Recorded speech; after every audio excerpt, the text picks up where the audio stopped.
안녕하세요. 5월 광주 여행의 시작이자 필수 코스를 소개드립니다.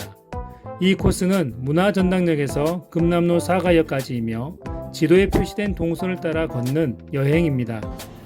문화전당역 4번 출구를 통해 나오시면 5.18 민주광장이 보입니다. 이곳은 당시 시민들이 모여 골기대회, 모금활동 등을 한 민주주의의 상징적 공간이었습니다. 오른쪽에는 옛 상무관이 있는데 이곳은 5.18 당시 희생자들의 시신을 안치하던 곳으로 그 수가 149 이상이었다고 합니다.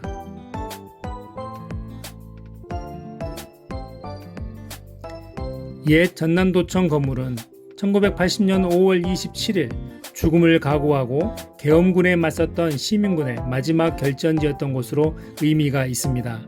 아시아 문화전당으로 조성되는 과정에서 원형이 훼손되어 복원 중이며 2002년 5월 30일 대한민국 근대 문화유산으로 지정되었습니다.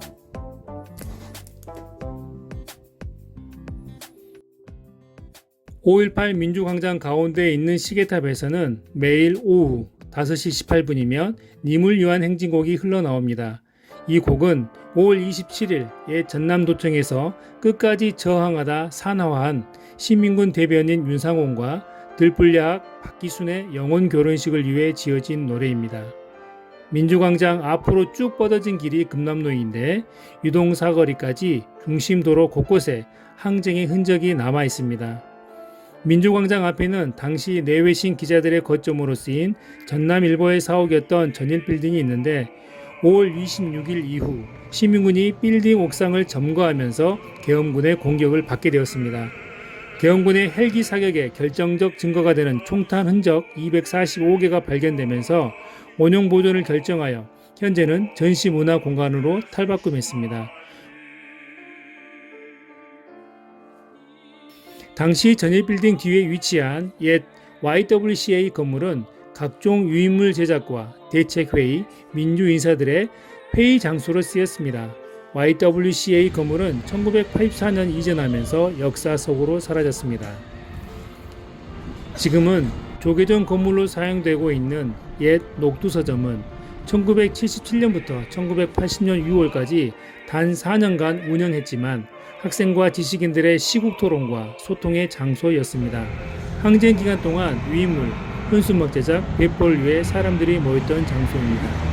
이곳에서 조금만 걸으면 전남여고 앞에 광주 MBC 애터가 있습니다. 당시 계엄당국의 거짓을 담은 담화문을 방송함으로써 이에 붕괴한 시민과 시위대가 돌멩이와 하얀병을 투척해 방송시설이 불에 탄 바 있습니다.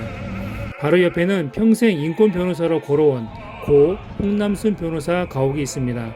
그는 5월 22일 남동성당 수습위원회와 5월 26일 죽음의 행진 참가 이후 군 재판에서 무기징역을 선고받았습니다. 이곳에서 중앙초등학교 옆 길을 따라 걸어 나오면 옛 광주 카톨릭센터 건물이었던 5.18 민주화 운동 기록관이 있습니다.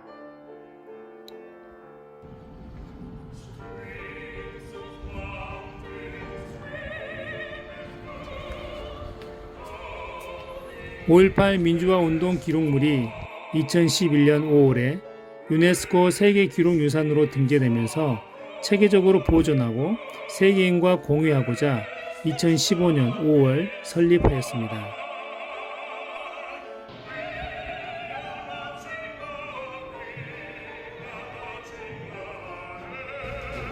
(1층부터) (5층까지) 문서 4,200여 권과 3,700여 컷의 사진 필름 등의 기록물을 전시 보존하고 있습니다. 오전 9시부터 오후 6시까지 무료로 관람하실 수 있고요. 매주 월요일 1월 1일 설날, 추석은 휴관일입니다.